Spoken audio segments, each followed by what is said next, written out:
Pam dewis gosod y Gadair fan hyn? Wel, mae'r oleilong yma ym Mae Caerdydd. Wy'n hwylio, wedi bod yn hwylio, a dweud y gwir, allan ni fynd ar llong, mae allan. Wel, wedi bod yn neud ers pam o'n i'n blentyn, a dweud y gwir, mae bron fel salwch neu obsesiwn. Wedyn, fi wedi dysgu derbyn y peth a mae'n helpu fi weld yn ffordd yn glir. Y gwaith rwyt ti mwyaf balch ohono. Ges i B mewn mathemateg lefel O a dyna'r peth caletau fi'n neud eriod. Sut beth yw gweld y eiriau ar ganolfan y millennium? Mae'n thrill mawr bob tro wy'n gweld e.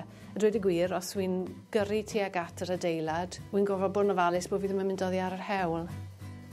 Ar ba adeilad arall, yr hoffet weld y eiriau?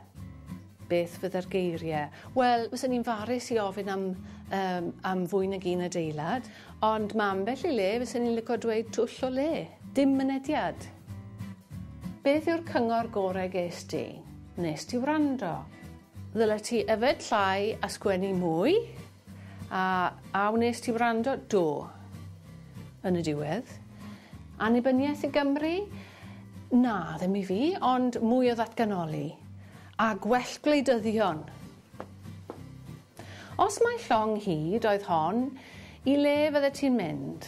Wel, mae hwnna'n hawdd. Brasil. Cerdd gan Gerallt Lloyd Owen, llinell yn Niagara'r unigrwydd.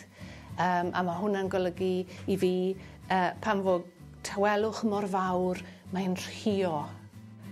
I gloi, sut brofiad oedd y Gadair i ti? Wel, eitha neis, y gweud y gwir.